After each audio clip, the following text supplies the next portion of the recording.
ubuzima busanzwe twihitiramo tugamije gutsinda mu Rwanda rudasanzwe ibitubereye nibyo biduha intsinzi twatoye twatsinze ubu nta kibazo twabisoje. Hey abanyarwanda turishimye dukoze iby'abanyamahanga bananiwe icyiza cyacu ubu dushyize hamwe kubera umusaza twihitiyemo. Abanyarwanda turishimye dukoze iby'abanyamahanga bananiwe icyiza cyacu ubu dushyize hamwe kubera umusaza twatuye twatsinze ubu nta kibazo twabisoje.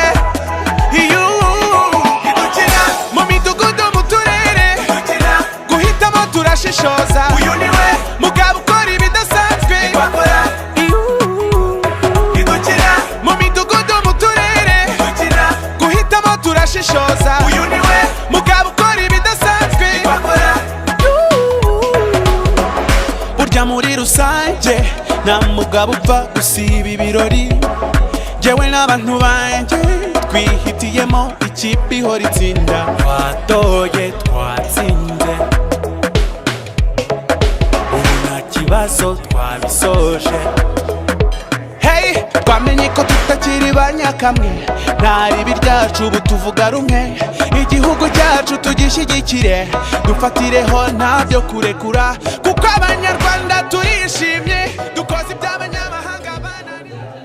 Amaze kuboneka hano mu turere none nk'uko twari twabifuzaga mbere hagaragaraga amajwi ku kigero cya 20%. Akarere ka Nyarugenge kandi Frank Habineza afite 0.0 atorera mu 9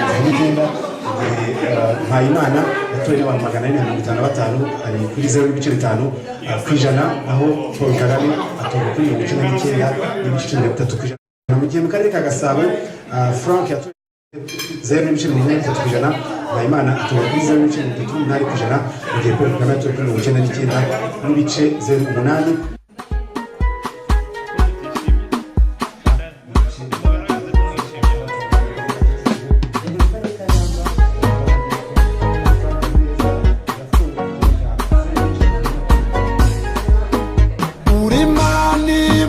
yaduhaye amahirwe nk'ayasaya bose umura abanyarwanda turabizi Paul Kagame turi kumwe nawe thank you Kagame thank you Kagame urashoboye thank you Kagame thank you Kagame thank you Kagame thank you Kagame urashoboye Paul Kagame turi kumwe nawe abanyarwanda nitwebwe tukuze abandi bose bakomenye bukeye system yacu ko tugenda guhuza amajwi murabona Habineza Frank afite 0.47%, afite ijwi rimwe n'ibice 11%, Kagame Paul afite amajwi angana na 97.91%, muri tumaze kwakira ibice 62 mu karere ka Nyaruguru. Frank Habineza yatowe ku kigero cya 1.38%, akaba yatowe kw'ijana.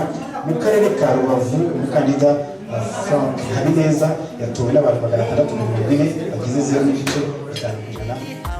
Kinori zirusha intambwe yadukamiye ibyiza mu Rwanda twabigezeho ngaho komeza utuyobore ndongozi y'ingenzi wahaye abagore ijambo udasumbwa komeza utuyobore umunyarwanda wamurinze kububa ahari hose we agenda yemye n'urubyiruko ntiruzarambirwa kureberaho ntituzatatira igihango cya FPR inkotanyi itarobanura ntituzatatira igihango cy'intore zirusha intambwe yadukamiye ibyiza mu Rwanda twabigezeho ngaho komeza utuyobore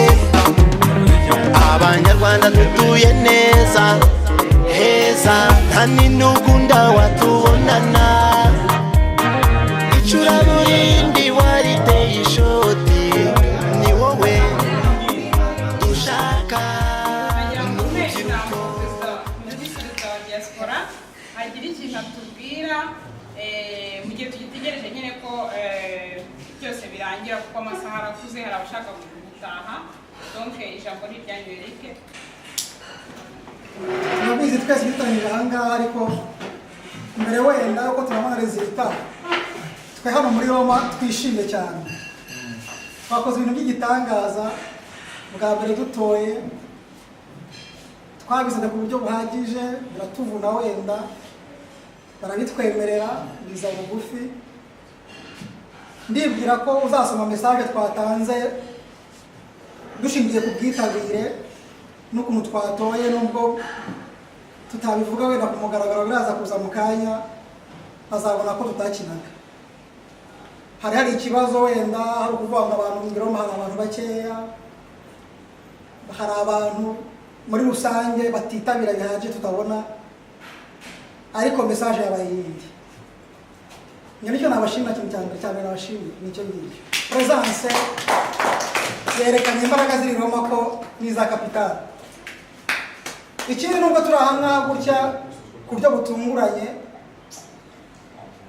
cyo twabimenye ko turi buhure igihe nabaga message ntabwo nabonye information ngo nyicarane nababwiye mu kanya masaha abiri tubashe kuba twicaye ahangaha nacyo ikindi kintu gikomeye nawe turakomeye cyane et puis mvuze nk'izina rya diaspora akandi kantu twungukiye muri aya matora nuko twabonye abandi bantu benshi batari banazi ko diaspora iriho barimo kuza basugira email benshi ntabwo ari umwe gusa ni benshi bigaragara ko ubutaha tuzaduhura birushijeho tugereyo kumuza kuri uyu mugoroba ubwawo twaririmbaga ngo niwe nta kindi giteranije n'icyo ngicyo niwe kandi natwe twabyemeje ko ari we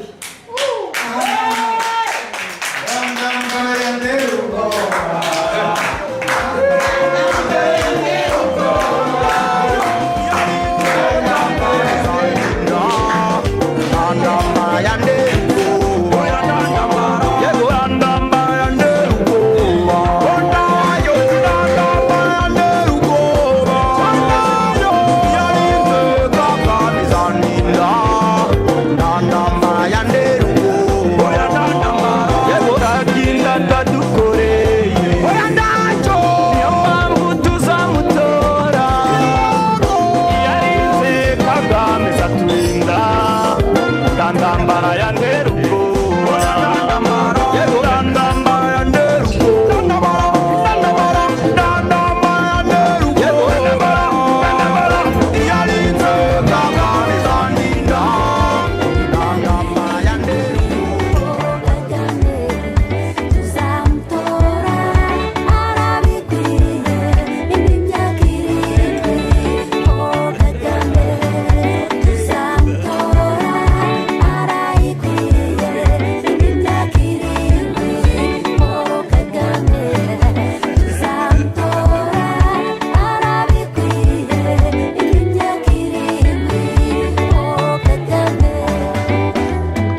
murakoze namwe kuba mwaje muri iki gikorwa twateguye cyo kwishimira uburyo twasohoje inshingano zacu tukahanyuranya umucyo.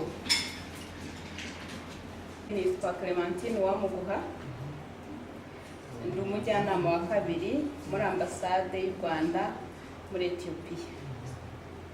Nkaba nari naje hano kubafasha mu matora, kandi ndibwira ko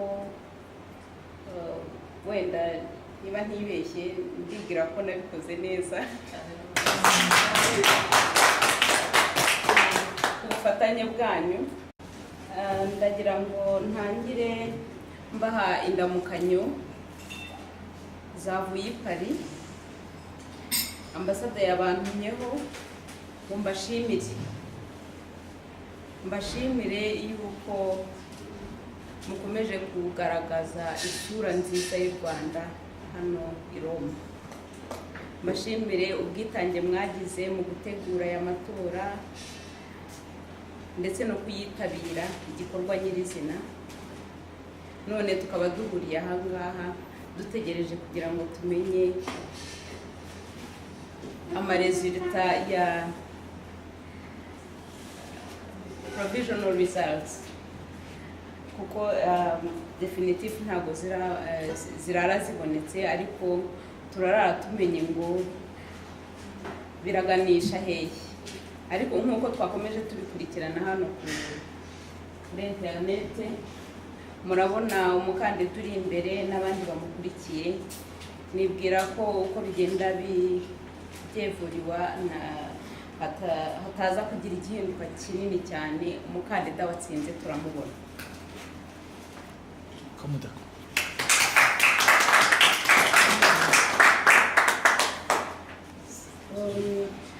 Izindi ndamukanyo ni z'i Kigali. Naje muri Roma kubafasha muri iki gikorwa cy'amatora, nkumwe na Kigali na Minisiteri yacu y'Ububanyi n'Amahanga, ku busabe bwanyu ko mwari mwasabye yuko mukeneye umuntu waza kubafasha, kandi ndanabashimira yuko twafatanyije bikagenda neza.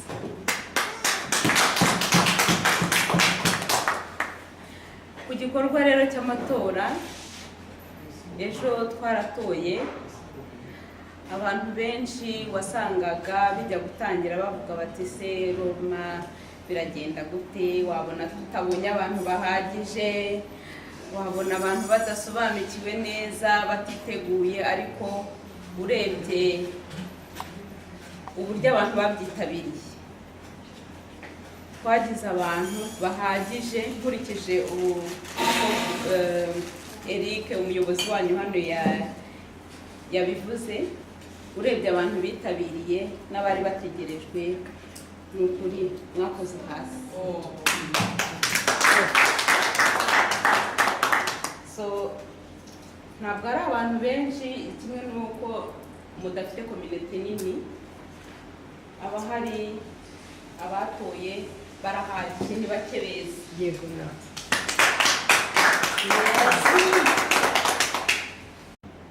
amajwi turaza kuyakurikirana uko bagenda bayatangaza n'inzego zibifitiye uburenganzira, ariko mu by'ukuri twatoye hafi 100%.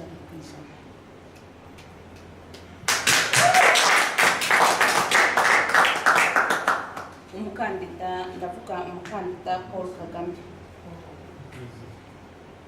nk'uko n'abandi ndeba mu turere Kigali barimo kubitangaza, natwe ntabwo turi hasi yabo.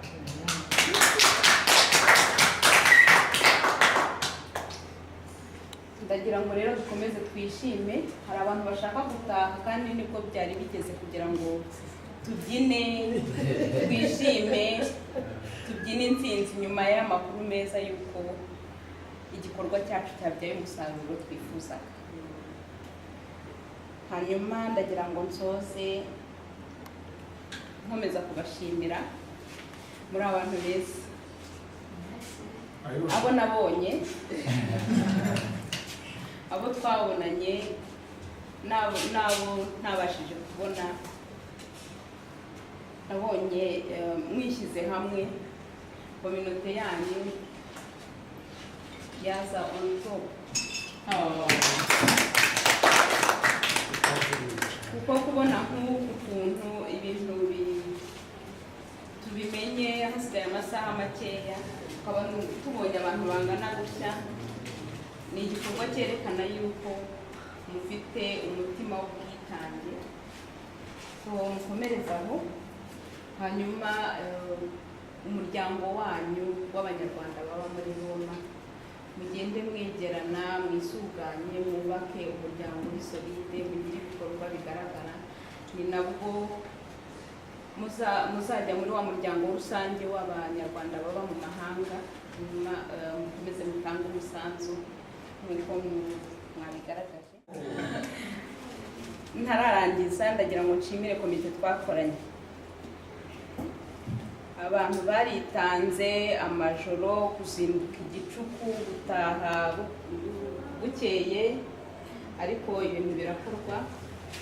Ubwitange bwanyu mwese nibwo bwatanze igihe bizaza. Twese twishime, turi kumwe, nicyo turimo gukora hano. Niyo mpamvu nanjye nagize amahirwe yo kubana namwe iri joro, kuko nagombaga kuba narayigiye. Ndagira ngo nindangiza DJ dufite ahangaha ngira ngo yaduselectingiye imiziki myiza, tubanze ducinyeho akadiho gakeya, hanyuma abashaka gutaha tahe nabo bagoroye ingingo mo gakeya.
turashishoza uyu niwe mugabo ukora ibidasanzwe burya muri rusange nta mugabo upfa gusiba ibirori jewe n'abantu banjye twihitiyemo ikipe ihora itsinda twatoye twatsinze ubu nta kibazo twabisoje hey twamenye ko tutakiri banyakamwe nta ribi ryacu ubu tuvuga rumwe igihugu cyacu tugishyigikire dufatireho ntabyo kurekura kuko abanyarwanda turishimye dukoze iby'abanyamahanga bananiwe icyiza cyacu ubu dushyize hamwe kubera umusaza twatoye twatsinze ubu nta kibazo twabisoje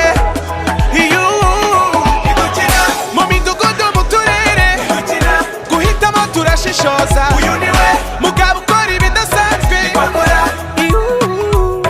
idukina mu midugudu mu turere guhitamo turashishoza uyu niwe mugabo ukora ibidasanzwe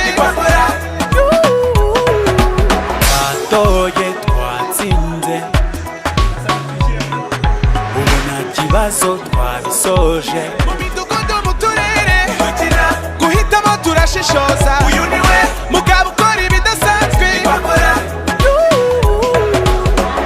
burya muri rusange nta mugabo upfa gusiba ibirori jewe n'abantu banjye twihitiyemo ikipe ihora itsinda twatoye twatsinze ubu nta kibazo twabisoje hey twamenye ko tutakiri banyakamwe nta ribi ryacu ubu tuvuga rumwe igihugu cyacu tugishyigikire dufatireho ntabyo kurekura kuko abanyarwanda turishimye dukoze iby'abanyamahanga bananiwe icyiza cyacu ubu dushyize hamwe kubera umusaza twatoye twatsinze ubu nta kibazo twabisoje